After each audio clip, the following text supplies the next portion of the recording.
Have you ever noticed something moving in your life that you can't fully explain? Have you ever felt like things are shifting on the inside, even though nothing has changed yet on the outside? Have you ever looked back at a season and realized that something was happening behind the scenes that you didn't see while you were in it? Most of us have felt that at some point.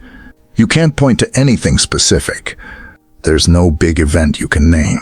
But something in you says, something is going on here. That feeling is what we're going to talk about today. We're going to talk about the idea that God is up to something. I want us to look at it plainly, the way you'd explain something to a friend. Now, beloved, what does it actually mean when we say someone is up to something? In everyday language, when we say a person is up to something, we mean they're working on a plan. They have an idea in their mind. They're moving toward that idea, step by step. Usually, the people around them don't know the full plan yet. They only see pieces of it. They see the person being busy. They see certain actions, certain movements, certain decisions. But they don't see the whole picture. The full picture usually becomes clear later, once the plan is finished or close to finished. That's the phrase we're borrowing today to describe how God works. When we say God is up to something, we're saying He has a plan. He's working on that plan right now. He's moving towards something, step by step. And most of the time, we're only seeing pieces of it. We see activity. We see movement.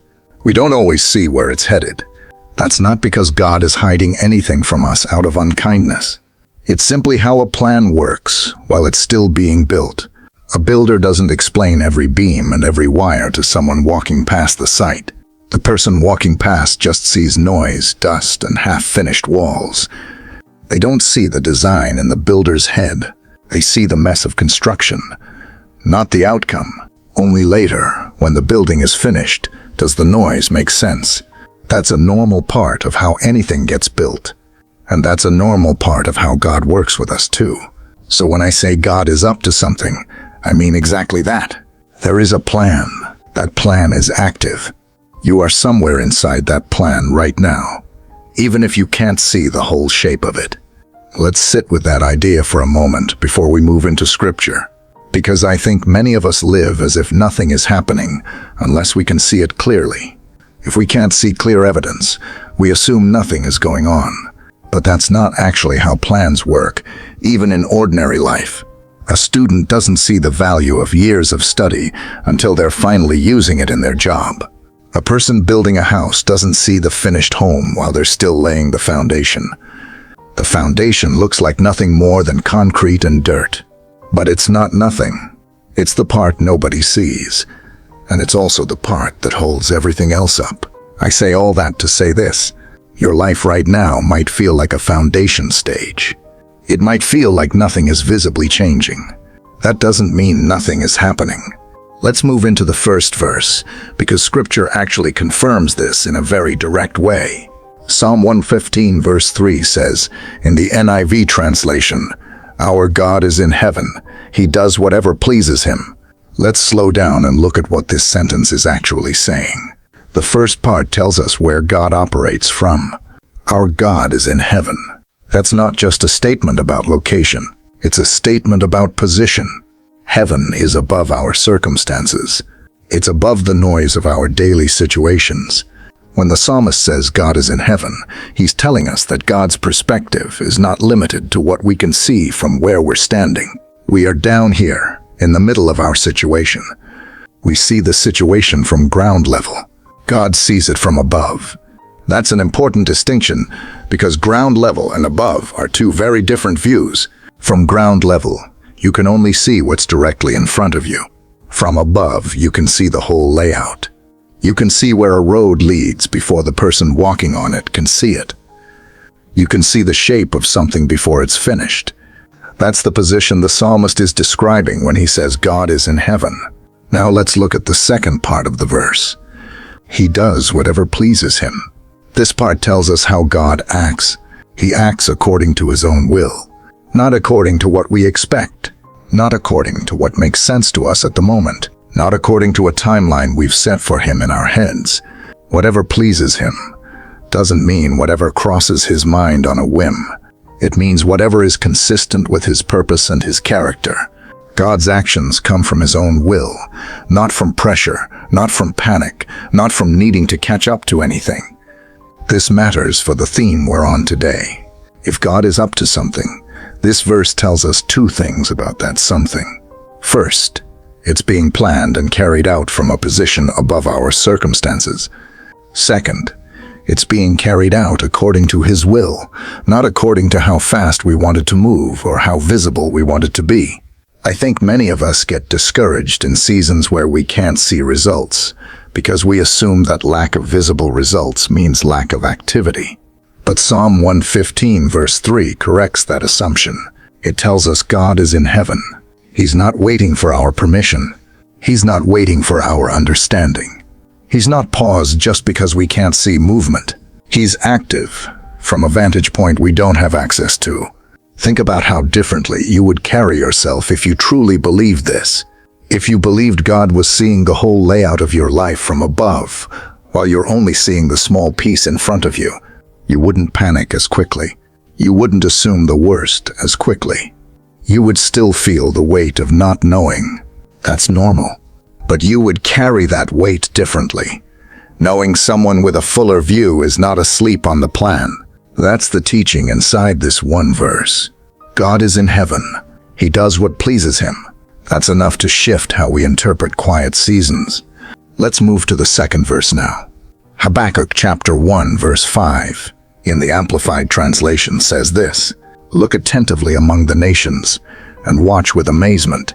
Be astonished and astounded, for I am going to do a work in your days that you would not believe if you were told." This verse was spoken during a season where the answer people were waiting for hadn't come yet. I won't walk through the whole background story. I just want us to focus on what the verse itself is teaching us. Let's break it into pieces the way we did with the first verse. The first instruction in this verse is look attentively. That word attentively matters. It's not a casual glance. It's a focused kind of looking.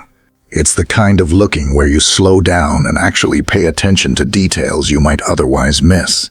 This tells us something important about seasons where God is up to something. If you're not watching closely, you can miss the small movements. You can walk right past evidence of change because you weren't paying close attention. A casual glance sees nothing new. A careful, attentive look sees the small shifts that are already happening.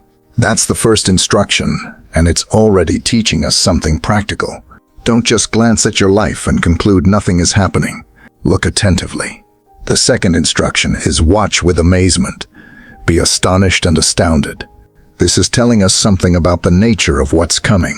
It's not going to look like something ordinary. It's going to be surprising, even to the person watching for it. This is worth pausing on. Sometimes we expect God's plan to look exactly like what we imagined.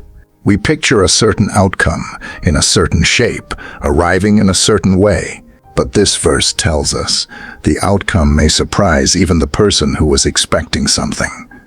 That's part of what makes it a work, and not just a routine outcome.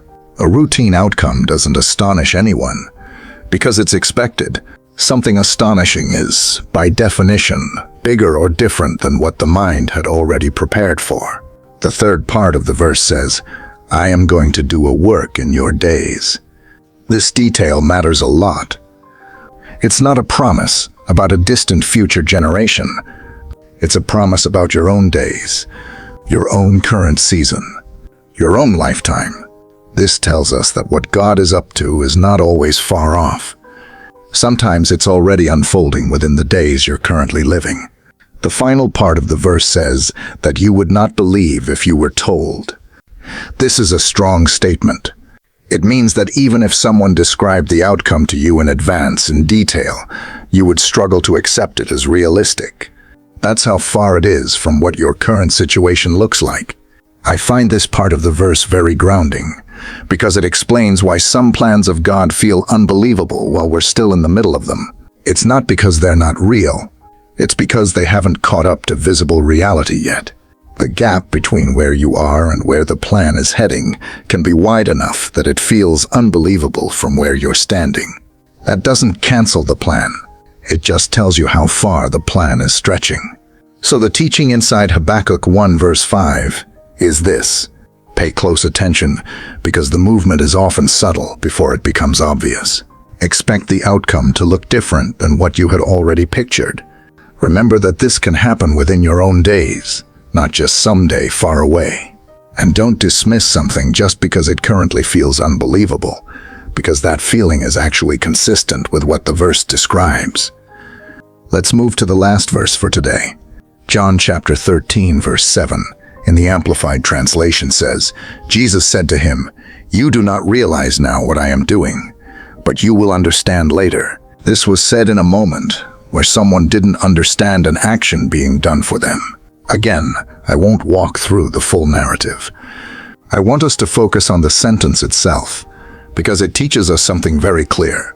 The first part says, "You do not realize now." This is an acknowledgement. It's not a rebuke. It's simply a statement of fact about where the person was, understanding-wise, at that moment. Not realizing something in the moment is treated here as a normal condition, not a failure. That's worth noticing, because many of us feel like we're doing something wrong when we don't understand what's happening in our lives. We assume that if we were spiritually mature enough, we would understand everything as it happens. But this verse tells us that not understanding in the moment is simply part of the process. It's expected. It's not a sign that something is wrong with you. The second part says, "What I am doing." It's not what I already did or what I'm about to do. It's what I am doing right now, in real time. This tells us that the action was already happening, even while the other person couldn't make sense of it. Understanding was not a requirement for the action to move forward. The action didn't pause and wait for comprehension to catch up. It continued while comprehension was still missing. That's a significant detail because we often treat our understanding as a condition for something to be considered in progress. If we don't understand it, we assume it's not really happening yet. But this verse shows us the opposite. Something can be fully in motion while we're still confused about it. The third part says, "But you will understand later." This tells us that the missing understanding wasn't going to be missing forever. It was simply delayed. Understanding was going to arrive, just not at the same time as the action itself. This is such a practical piece of teaching because it reframes confusion. Confusion in this verse is not the end of the story. It's a stage. It's something you pass through, not something you stay stuck in permanently. Later, with time, with distance from the moment, understanding comes. You start to see why certain things happened the way they did.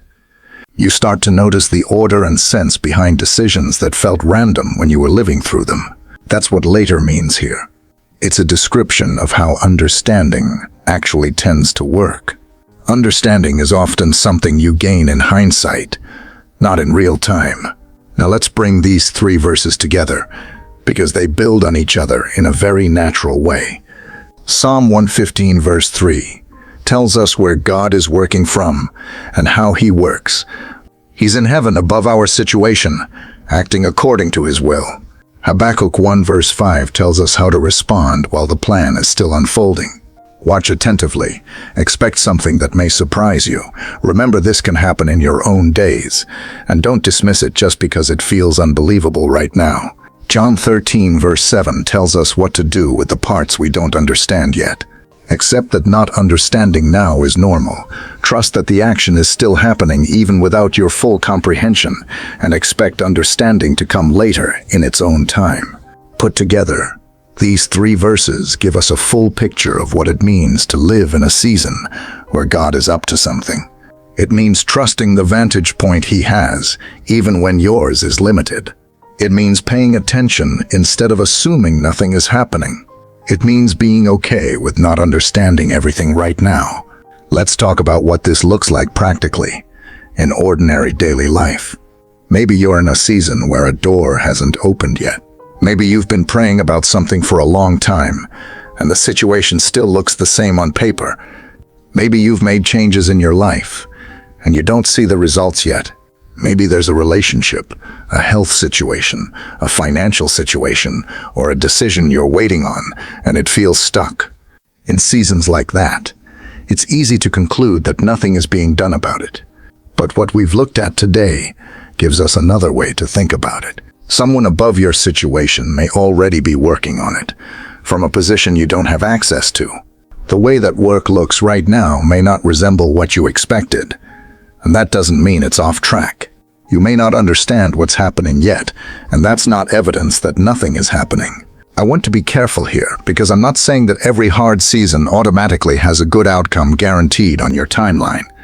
I'm not saying confusion always clears up exactly when we want it to. What I am saying is that these 3 verses give us a framework for staying attentive and patient instead of assuming the worst by default. They give us permission to not have all the answers today. They also give us a reason to keep watching instead of checking out completely. Let's also talk about the practical side of watching attentively, since Habakkuk specifically told us to do that. Watching attentively means paying attention to small shifts. A conversation that happened that wouldn't have happened a year ago. A door that opened slightly, even if it's not fully open yet. A change in how you think about something, compared to how you used to think about it. These small things are often the pieces of a larger plan that hasn't been revealed yet. If you're only looking for the final, finished outcome, you'll miss all the smaller movements leading up to it. Attentiveness is really about noticing process, not just waiting for the final result. Let's also revisit what it means that God does whatever pleases Him.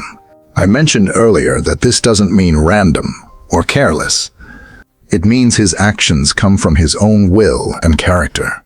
One practical implication of this is that His timing is not going to match a calendar we've set in our minds. We often set unofficial deadlines for God without realizing it. We decide in our own minds, if this hasn't happened by such and such time, then it's not going to happen. But Psalm 115 verse 3 reminds us that He does what pleases Him, from His position, on His terms. That's not meant to discourage us. It's meant to take some of the pressure off of us trying to predict or control the timeline. Let's also revisit the phrase, "You would not believe if you were told," from Habakkuk. I think this phrase alone can help explain a lot of the doubt we feel in seasons of waiting. If what's coming truly is far beyond what your current situation looks like, then it makes sense that it would feel unbelievable right now. That feeling of unbelief isn't necessarily a sign that nothing good is coming. It might actually be consistent with the size of what's being worked on. This doesn't mean every unbelievable feeling is automatically a sign of something great. But it does mean we shouldn't automatically dismiss something just because it currently feels far-fetched. Now, let's talk a bit about how to carry ourselves practically while we wait for understanding, since that was the theme of John 13, verse 7. One thing this verse teaches us is that we don't have to force ourselves to understand everything right now. Sometimes we exhaust ourselves trying to figure out the why behind every single situation immediately. We want the meaning explained to us in real time, but this verse tells us that's not always how it works. Sometimes the meaning becomes clear later, once we have more of the picture in front of us. That means it's okay to hold a situation with an open hand, saying, "I don't fully understand this right now," and that's okay. That's not weak thinking. That's actually accurate thinking, based on how understanding tends to work. Let's also think about what later typically looks like in real life. Later isn't usually a dramatic single moment where everything suddenly makes sense all at once. More often, later comes gradually. You look back after some time has passed, and you start connecting a few dots that didn't seem connected before. You realize a certain relationship, a certain delay, a certain disappointment actually played a role in preparing you for something else. You couldn't see that connection while you were in it, but with distance, the connection becomes visible. That's usually what you will understand later looks like in practice. It's not usually instant. It's often a slow unfolding of clarity over time. Knowing that can help you be more patient with yourself in the meantime. You're not failing to understand because you're missing something obvious. You're simply standing too close to the situation to see the full shape of it yet. Let's also address something honestly. Some people hear a message like this and start passively waiting without doing anything. They assume that since God is up to something, they don't need to take any action themselves. I don't think that's the full picture either. Habakkuk was told to look attentively and watch, which is itself a form of active engagement, not passivity. Watching attentively takes effort. It requires you to stay engaged with your life and your situation, rather than checking out completely. So living out this message doesn't mean doing nothing and expecting everything to fall into place without your participation. It means staying engaged, staying attentive, continuing to do what's in front of you to do, while trusting that there's more going on than what you can currently measure. Let's also think about how this applies beyond personal circumstances to seasons in general. Sometimes we go through collective seasons, not just individual ones. A family can go through a season where things feel unclear. A community can go through a season where the direction isn't obvious yet. The same principles apply. Something can be happening from a position above what any one person can see, being worked out according to a will that isn't rushed by our impatience, in a way that might surprise everyone once it becomes visible, and in a way that won't be fully understood by anyone until enough time has passed. That's a lot to hold, so let's simplify it one more time before we close. God is in heaven, meaning he has a vantage point we don't have. He does what pleases him, meaning he's not controlled by our expectations or our timeline. He sometimes does things that are surprising, meaning the outcome may not match what we originally pictured. He sometimes does things within our own days, meaning we shouldn't assume it's always about someone else, someday else. He allows us to not fully understand something as it's happening, meaning confusion in the moment doesn't disqualify what's happening as real or good. Understanding often comes later, meaning we should give ourselves permission to wait for clarity, instead of demanding it immediately. If you take nothing else from today, take this. The absence of full understanding right now doesn't mean the absence of activity. The absence of visible results right now doesn't mean the absence of a plan. Something can be happening in you, around you, and for you, even in the parts of your life that currently feel unclear. That's what it means, practically, when we say God is up to something. It's not mysterious for the sake of being mysterious. It's simply describing a process that is still in motion, viewed from a position we don't fully have access to yet. I want to leave you with a simple posture to carry forward from today. Stay attentive to your own life instead of assuming nothing is happening in it. Give yourself permission to not understand everything right now. Trust that the position God is working from is higher than the position you're currently standing in. That's really the heart of what we've studied today, from all three of these verses. Let's close now with a benediction. May the God who is in heaven, whose plans are not limited by what you can currently see, watch over you closely in this season. May he give you the patience to look attentively at your own life, so you don't miss the small movements happening within it. May he give you peace in the parts you don't yet understand, and confidence that understanding will come in its own time. May his work in your days be steady, even where it is quiet, and complete, even where it is still unfolding. Go now in that assurance, and carry it with you until we meet again.